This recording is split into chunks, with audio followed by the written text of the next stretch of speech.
오늘 우리들에게 주시는 하나님의 말씀은 마태복음 25장 1절부터 13절까지 있는 말씀입니다. 마태복음 25장 1절부터 13절까지 있는 말씀.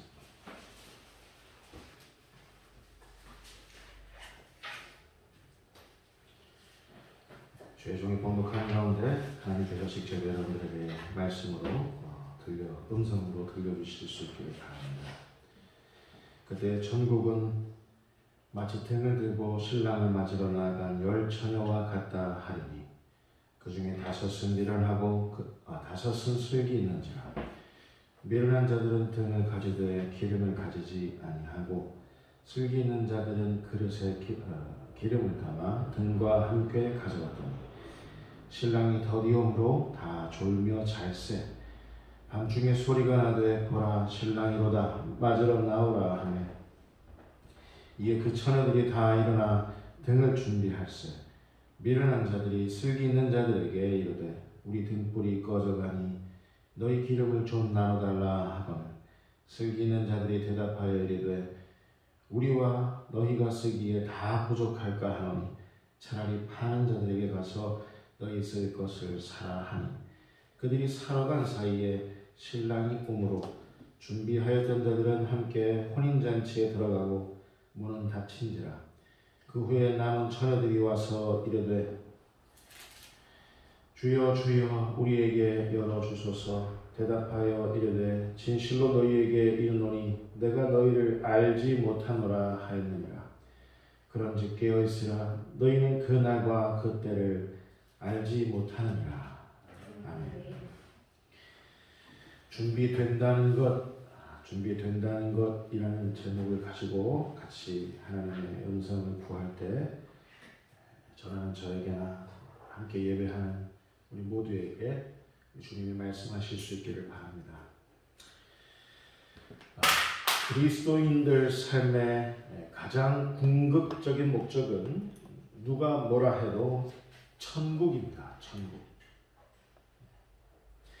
천국이 없다면 그리스도인들의 삶은 그냥 아무것도 아니죠. 천국이 없는 예배, 천국이 없는 헌신, 천국이 없는 기다림, 천국이 없는 인내, 천국이 없는 십자가, 천국이 없는 고난, 이 모든 것은 천국이 없다면 그저 물거품이 되는 겁니다. 천국이 있기 때문에 소망 가운데서도 우리가 기다리고 인내하고, 천국이 있기 때문에 고난 가운데서도 우리가 찬송하며 기도할 수 있습니다.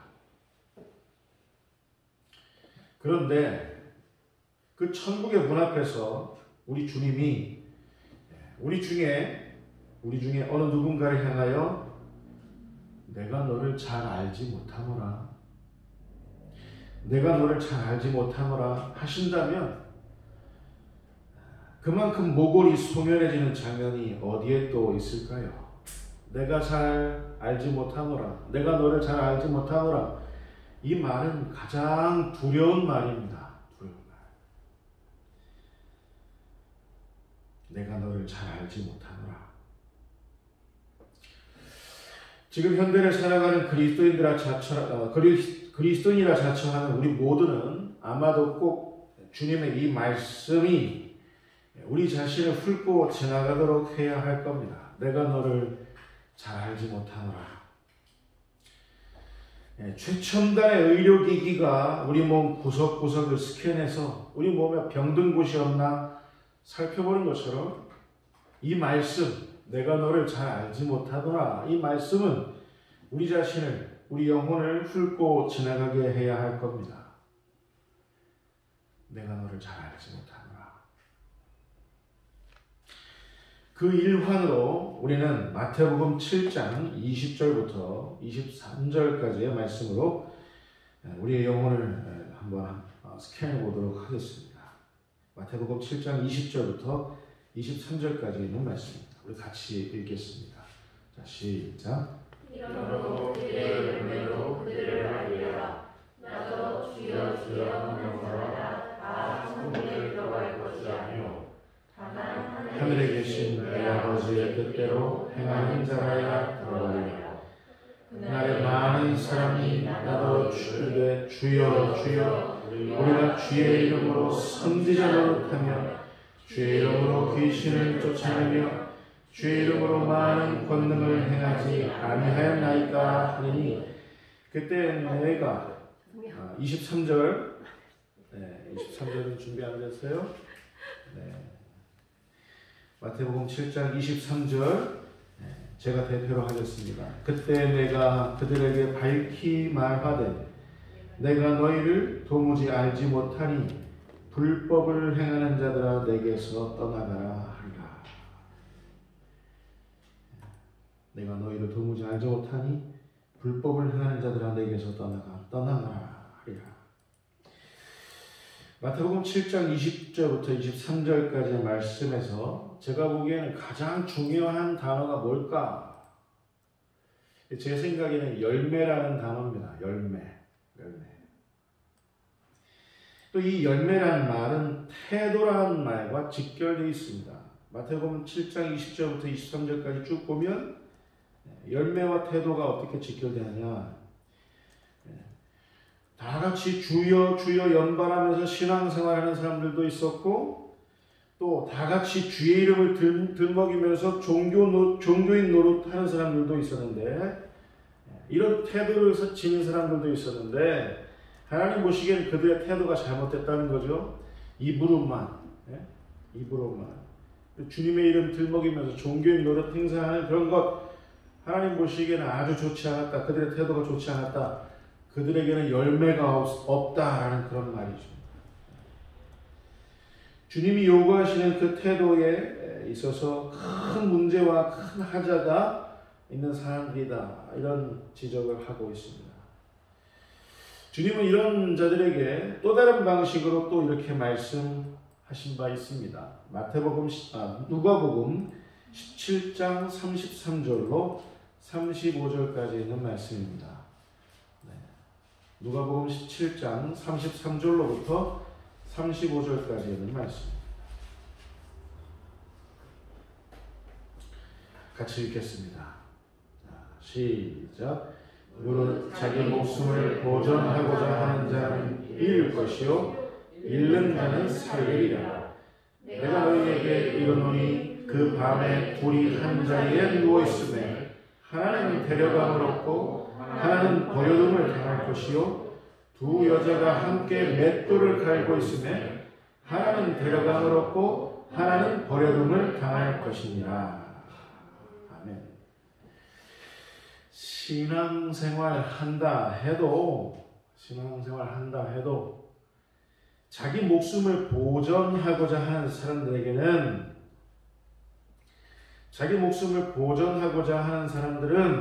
오히려 잃게 된다. 그들에게는 아무런 열매도 기대할 수 없다. 이런 사람들, 자기 목숨만 보존하려고 하는 이런 사람들의 삶의 태도는 문제가 있다. 큰 하자가 있다. 주님이 지금 지적하고 계시는 겁니다. 그런데 여러분, 보존한다는 말의 뜻 무슨 말인가요? 보존한다. 자기 목숨을 보존한다. 내 목숨을 보존하는 게 뭐가 이렇게 잘못된 일입니까? 우리나라 말로는 하자가 없어 보이는데 헬라어 원어로 보면 그렇지가 않지요. 보존한다 이 말은 헬라어로 페리포이에오마이라는 말이에요. 페리포이에오마이. 발음하기가 힘드니까 여러분 따라서 안 하셔도 될 것 같습니다. 페리포이에오마이. 페리라는 말은 접두어인데요. 주위에, 내 주위에 두루 이런 뜻입니다. 주위에 두루.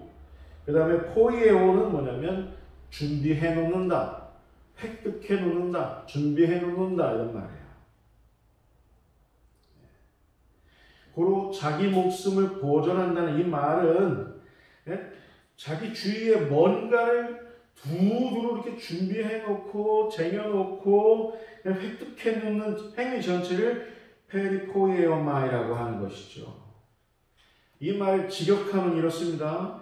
나 자신만을 위해서 남겨둔다. 나 자신만을 위해서 보존해 놓는다. 간수해 놓는다. 나 자신을 위해서 획득한다. 이런 말이에요.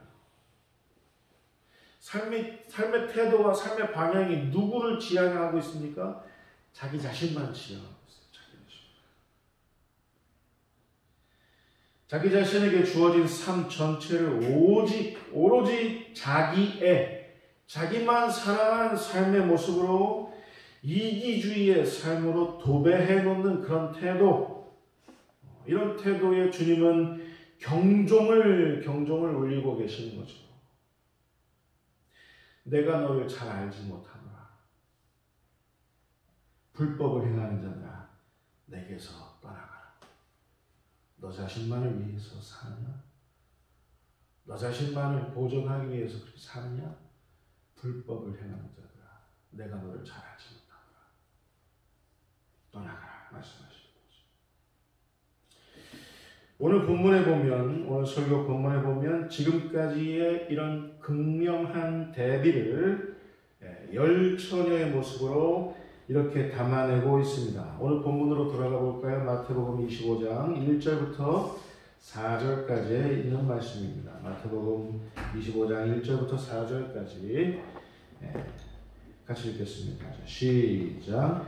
그때에 천국은 마치 등을 들고 신랑을 맞으러 나가 열 처녀와 같다 하니 그 중에 5은 미련하고 5은 슬기는 자라. 미련한 자들은 등을 가지되 기름을 가지지 아니하고 슬기 있는 자들은 그릇에 기름을 담아 등과 함께 가져갔더니. 설명하면 이렇습니다.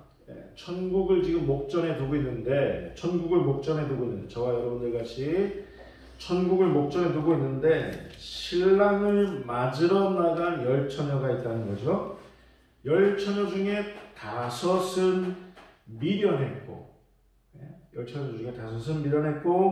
그 중에 5은 슬기로웠다라는 겁니다. 그런데 미련한 것과 슬기로운 것의 차이는 무엇인가 하면 그릇에 기름을 담아놓는 그 행위 자체에 있었어요. 오늘 본문에 의하면 미련함과 슬기로움의 차이는 그릇에 기름을 담아놓는 것, 그래서 준비해 놓는 것, 이것이 미련함과 슬기로움의 차이였다 그런 말입니다. 그런데 여러분 우리는 아직도 오늘 본문에서 미련함과 슬기로움 그 차이에 대해서 우리는 아직 눈치를 못 채고 있습니다. 그릇에 기름을 담아놓을 수도 있지. 아니 그릇에 기름을 담아놓지 못할 수도 있는 거지. 왜 거기에서 미련과 슬기의 차이가 나오는 걸까? 할 수 있습니다. 얼마든지. 그래서 이 말도 헬라어로 찾아보는 게 굉장히 중요합니다. 헬라어로 미련함이라는 말은 모로스 말, 잘 몰라. 모로스, 그렇게 기억하세요. 미련함, 모로스입니다. 그 다음에 슬기로움은 프로니모스예요. 슬기로움 프로니모스. 모로스, 프로니모스. 이 모로스와 프로니모스, 미련함과 슬기로움의 차이를 극명하게 대비시켜 놓는 말씀이 마태복음에 또 나와 있습니다. 아까 봤던 마태복음 7장 24절부터 27절까지 있는 말씀입니다. 마태복음 7장 24절부터 27절까지의 말씀. 모로스와 프로니모스, 미련함과 슬기로움의 차이는 뭘까? 마태복음 7장에서는 이렇게 밝혀두고 있습니다. 우리 같이 읽겠습니다. 시작. 그러므로 누구든지 나의 이 말을 듣고 행하는 자는 그 집을 반석 위에 지은 지혜로운 사람 같으리니 비가 내리고 창수가 나고 바람이 불어 그 집에 부딪히되 무너지지 아니하나니 이는 주추를 반석 위에 놓은 까닭이요. 나의 이 말을 듣고 행하지 아니하는 자는 그 집을 모래 위에 지은 어리석은 사람 같으리니 비가 내리고 창수가 나고 바람이 불어 그 집에 부딪힘에 무너져 그 무너짐이 심하니라. 여러분, 이 마태복음 7장 24절부터 27절까지 해서 미련함과 슬기로움의 차이는 뭐라고 극명하게 대비되어 있나요? 한번 여쭤보겠습니다. 여러분 한번 대답해 보시죠. 뭐가 미련한 거고 뭐가 슬기로운 겁니까? 말씀을 듣고 행하는 자는 슬기로운 사람이고 말씀을 듣고 행하지 아니하는 사람은 미련한 거라고 선명하게 밝혀두고 있습니다. 말씀을 듣고 행하는 사람을 집을 어디에 지었다 그랬어요? 반석. 반석은 누구를 상징합니까? 우리 주 예수 그리스도. 자기 인생을 우리 주 예수 그리스도 그분을 근거로 해서 그분을 머릿돌로 해서 자기의 삶을 엮어나가는 사람, 슬기로운 사람, 지혜로운 사람, 말씀을 듣고 행하는 사람, 이렇게 되어 있습니다. 여러분, 교회는 다니는데 신앙생활을 하는데 그리고 종교인 생활을 하는데 자기 종교를 소비하긴 하는데 반석이신 주님이 아니라 반석이신 주님을 머릿돌로 해서 그렇게 인생을 엮어나가는 사람들이 아니라 제멋대로 자기 의지대로 자기 소견에 오른 대로 그렇게 자기 인생을 엮어나가는 사람들이 얼마나 많습니까? 목사가 해야 할 일과 하지 말아야 할 일이 있는데 성도가 해야 할 일과 하지 말아야 할 일이 있는데 그 선을 자기 마음대로 자기 소견에 오른 대로 마음대로 넘어서는 사람들이 얼마나 많습니까? 그러니 바람이 불고 창수가 나고 큰 바람이 불면 이 코로나19 바이러스 같은 사태가 나면 그 무너짐이 심하니라 우리 예수님이 경고하고 계시지 않습니까? 여러분의 인생을 반석이신 우리 주 예수 그리스도 그분을 머릿돌로 해서 그분을 근거로 해서 여러분의 인생을 엮어나가시는 저와 여러분들 다 되실 수 있고요. 주님의 이름으로 축원을 드립니다. 너무나도 당연한 거지만 너무나도 중요한 일입니다. 여러분 그리스도인이라고 하면서도 그리스도와 같지 않은 사람들이 얼마나 많습니까? 그리스도인이라고 하면서 그리스도의 말씀을 따르지 않는 사람들이 얼마나 많습니까? 이런 비극이 또 어디에 있습니까? 주님이 이런 사람들을 뭐라 말씀하십니까? 마지막 때 등불을 꺼뜨려 오고 주님 앞에 있는 사람, 내가 너를 잘 알지 못하노라. 불법을 행하는 자들아 내게서 떠나라. 어느 말씀이냐면 밖에서 슬피 울며 이르가니 있습니다.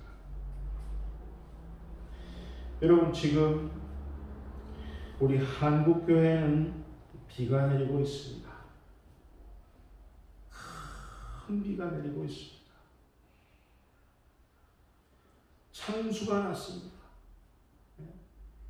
창수가 났습니다. 물이 막 범람해 오고 있어요. 게다가 바람까지 불고 있습니다. 태풍도 이런 태풍이 지금까지 없었습니다. 이런 위기 끝에 우리 스스로 생각해 볼 때 한국교회는 남아나지 않을 것만 같습니다. 다 망하는 거 아니야? 그런데 하나님께서 약속하고 계십니다.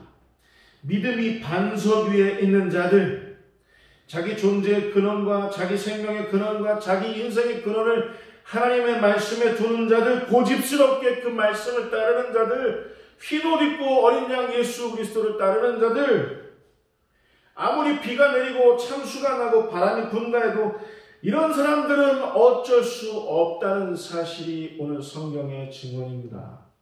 할렐루야. 코로나19 바이러스는 한국교회에 큰 위기를 가져왔지만 이는 한국교회 안에서 미련한 자들과 슬기로운 자들을 분별하기 위한 하나님의 또 하나의 지혜에 속한 일일 수도 있다.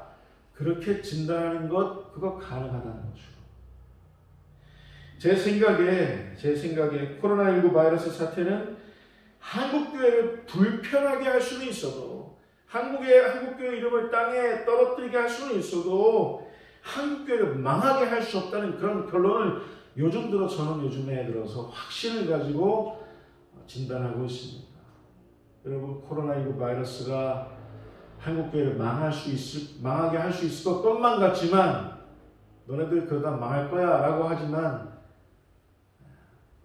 불편하게 할 수는 있으나 우리 중에 미련한 자들과 슬기로운 자들, 알곡과 쭉정이에 속한 자들 분별해내고 키질해내는 그런 방편에 불과하다는 거예요. 여러분 진짜 그리스도인이 되실 수 있기를 바랍니다.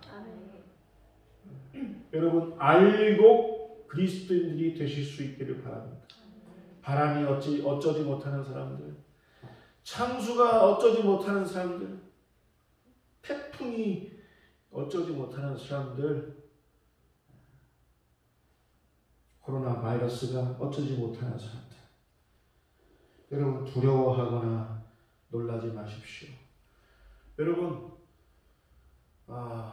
미련한 자들에게도 슬기로운 자들에게도 미련한 다섯 처녀에게도 슬기로운 다섯 처녀들에게도 신랑 되신 예수님은 늦게 오셨습니다. 똑같은 위기를 맞이하고 있었습니다. 뭐가 달랐던 거예요? 준비하는 것에 달랐던 겁니다. 준비하는 것에. 그렇기 때문에 여러분 두려워하거나 놀라지 마실 수 있기를 바랍니다. 오늘 본문 5절부터 7절까지를 보니까 이렇게 되어 있습니다. 5절부터 7절 우리 같이 읽을까요? 자, 시작. 신랑이 더디오고 다 졸며 잘세 밤중에 소리가 나게 보라 신랑이다 맞으러 나오라 하매 이에 그 처녀들이 다 일어나 등을 준비할세. 여러분 여러분한테는 신앙생활하면서 가장 고통스러운 것이 무엇입니까? 하나님께서 여러분들에게 뭘 요구하실 때 가장 고통스러우십니까? 저는 개인적으로 기다리는 일이 참 고통스럽더라고요. 늘 더디 오시는 주님, 늘 더디 역사하시는 그 주님을 기다리는 일, 굉장히 우리를 고통스럽게 하는 일입니다. 나는 기다려도 괜찮아, 나의 믿음은 기다리는 일에도 넉넉해, 이렇게 생각하시는 분들도 물론 계시겠지만 저한테는 더디 오시는 주님을 기다리는 게 굉장히 힘들어요. 여러분 아브라함에게 약속하셨던 하나님은 아브라함이 100세가 되어서야 그 약속을 이루셨습니다. 아브라함 100살 되도록 기다렸어요. 100살이 되도록. 모세는 80이 되어서야 하나님의 약속, 내 백성을 이 애굽에서 저 가나안 땅으로 이끌어내라 하는 그 약속을 모세는 80이 되어서야 그 약속을 담아낼 수 있었습니다. 여러분 갈렙은 85세가 되어서야 헤브론 산지를 약속하신 그 하나님을 마주할 수 있었습니다. 85세가 되어서요. 여러분 주님을 기다리는 일은 녹록한 일이 아닙니다. 우리 인생 중에 상당 부분이 흘러가고 난 다음에 그 약속이 이루어질 수도 있음이며 모세처럼 비스가 산에서도 가나안 땅에 들어가지 못하는 자기 인생은 다 소비했는데 자기는 가나안 땅에 들어가지 못하는 그런 일도 있을 수 있으며 그럴 수 있단 말이에요. 그러나 여러분 주님을 기다리는 일은 여러분 따라서 보실까요? 확실합니다. 확실해요. 주님을 기다리는 일은 주님 오십니다. 오실 기다림이 다하면 주님은 결국 오십니다. 우리 기다림이 다하면. 그런데 더디 오십니다. 더디 오셔요. 여기서 아주 중요한 사실 하나가 있어요. 더디 오시는데, 더디 역사하시는데 정말 그러냐 말입니다. 정말. 혹시 우리 생각에만 더디 오신다고 생각하는 건 아닐까? 우리 생각에만 더디 역사하신다는 그런 거 아닐까?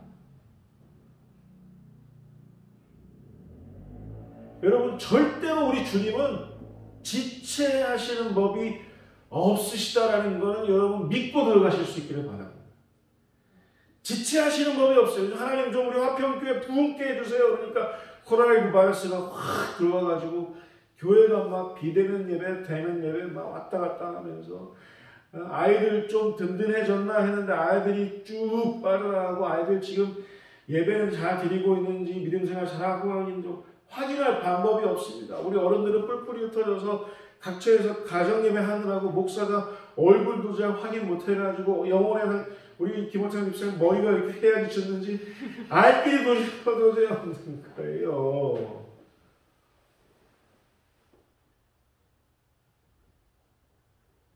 우리 생각에만 더디 오시는 거예요. 우리 생각에만 더디 역사하시는 거예요. 우리 생각에.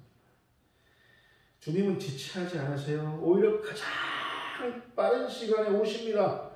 주님에게 왜 뜸들일 이유가 뭐가 있겠습니까? 용재가 얘가 잘하나 보자. 이렇게 하나 저렇게 하나. 내가 한번 뜨거운 물에 넣었다가 더운 물에 넣었다가 찬물에 넣었다가 한번 해봐요. 뜸들일 이유가 없으세요. 주님이 왜 그렇게 심술궂은 분이십니까? 그렇지 않으세요. 뜸들이지 않으십니다.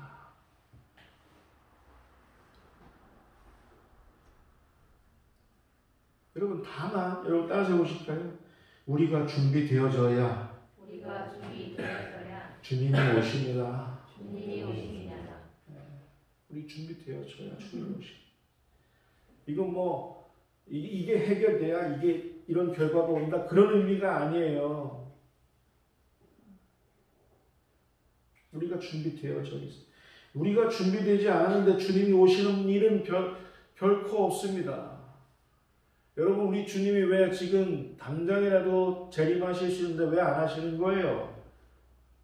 성경은 뭐라고 얘기하고 있습니까? 더 많은 사람 구원하시기 위해서, 열방의 복음이 더 전파되게 하기 위해서, 한 사람이라도 더 구원하시기 위해서 그렇게 하시는 거예요. 지금 서두르고 계세요. 주님은.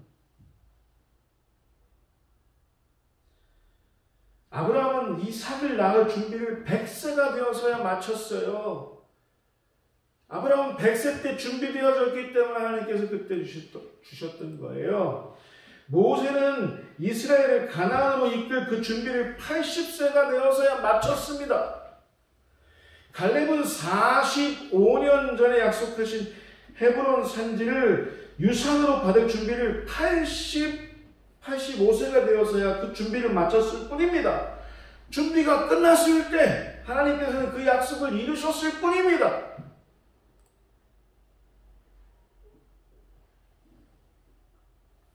저는 한국교회를 위해서 기도하면서 저는 생각합니다. 분명 1919년 3월 1일 3.1절 한국교회는 위대한 역사를 갖고 있습니다. 이 3.1절에 전국에 있는 젊은이들이 온 삼천리반도 금수강산도 한날 한시에 다 같이 일어나서 대한독립 만세를 외치자는 그 열랑망을 누가 갖춰놓냐면 대한민국의 한국교회 젊은이들이 그 역할을 감당했다고 교회사에 나와요.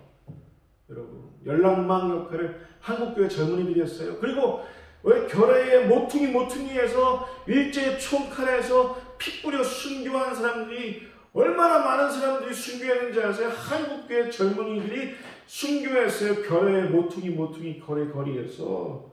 그걸 본 거예요. 대한민국이. 한국교회 젊은이들은 저렇게 나라를 위해서 순교하는구나.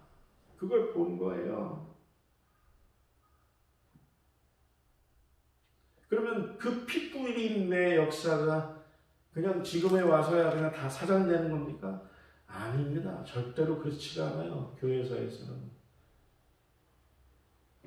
제 생각에 한국교회는 1919년 이후로 이제는 지금까지는 대한민국을 일으키는 데 있어서 일익을 담당했던 한국교회라고 한다면 이제부터는 이 코로나19 바이러스 사태를 겪고 난 다음에 진짜 알고 그리스도인들, 진짜 주님의 코로나19 바이러스에 대해서 키즈를 당한 남은 자들, 알곡과 같은 그리스도인들을 통해서 지금까지는 대한민국을 일으켰다면 이제부터는 열방을 일으키는 그런 믿음의 사람들로 하나님께서 대한민국의 한국교회를 사용하실 거라고 저는 믿습니다. 이게 숲으로 돌아갈 일이 아닙니다. 이제는 미국과 중국과 일본과 러시아와 동남아에 이르기까지 이끄는 나라, 선도하는 나라, 선한 영향력을 행사하는 나라로 하나님이 준비시켜 놓으실 거예요. 한국교회를. 저는 그렇게 믿습니다. 그런데 이 소식 저 소식 제가 접해보고 취합해보면 정말 그렇게 하고 계시는 것만 같습니다. 그렇게 하실 줄로 믿어요. 저는.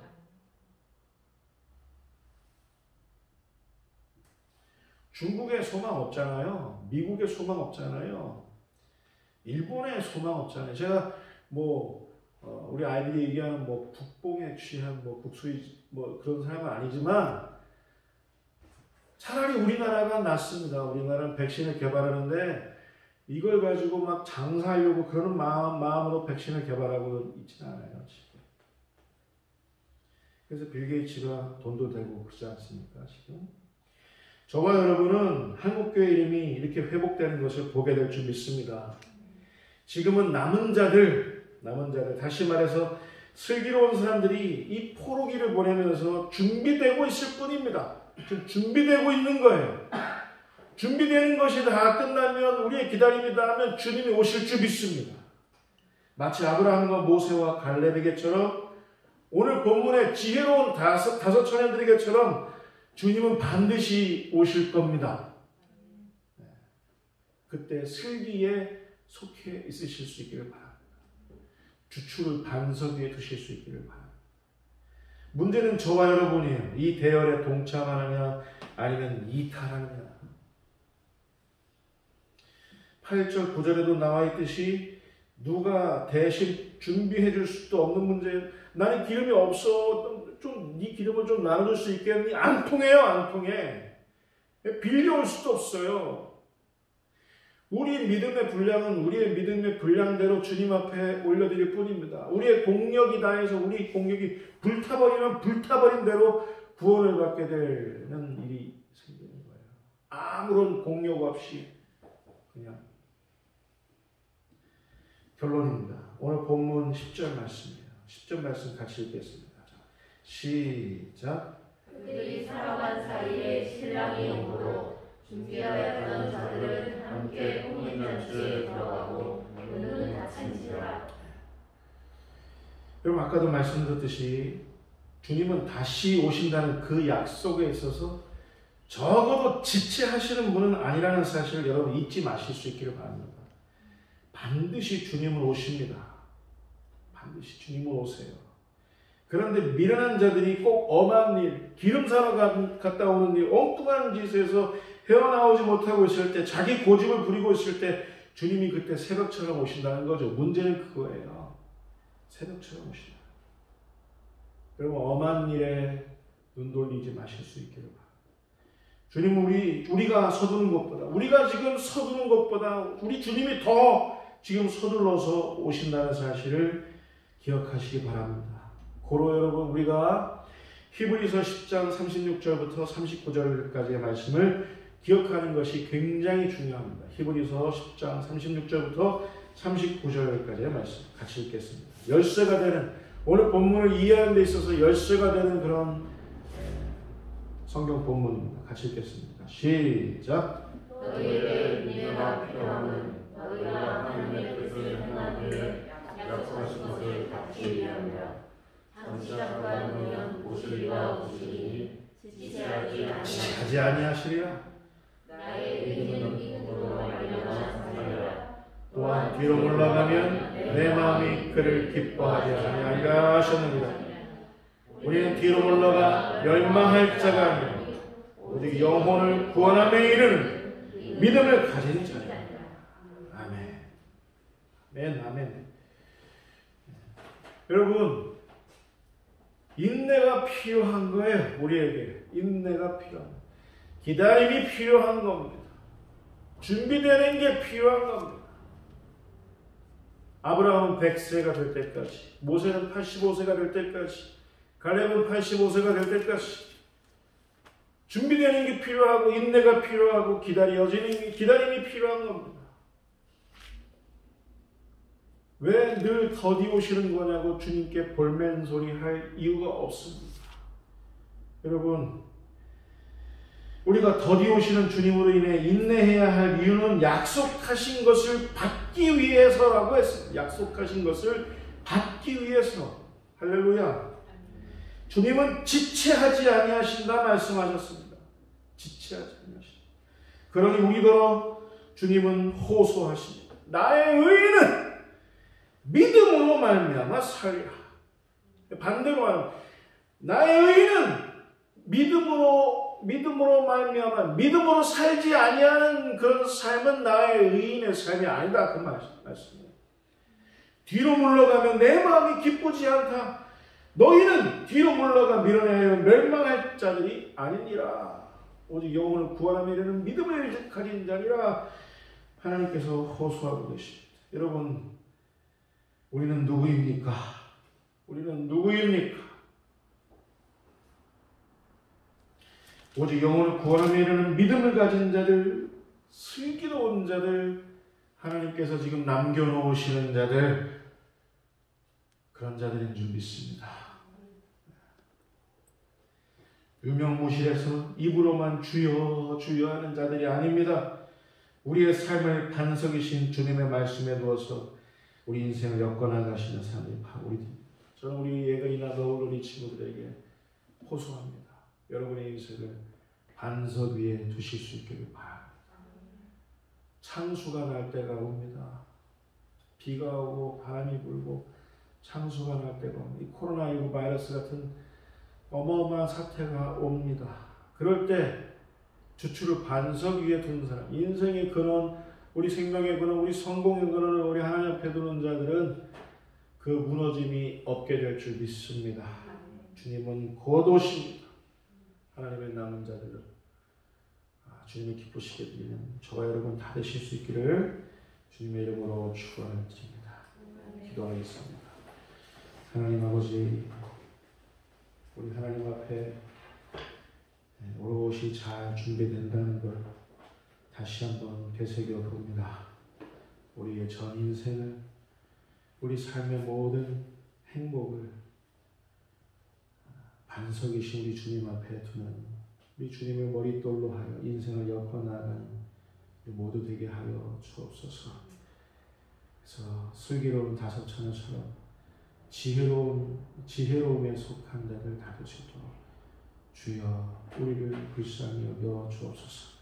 우리 주 예수 그리스도 이름으로 기도하옵나이다. 아멘.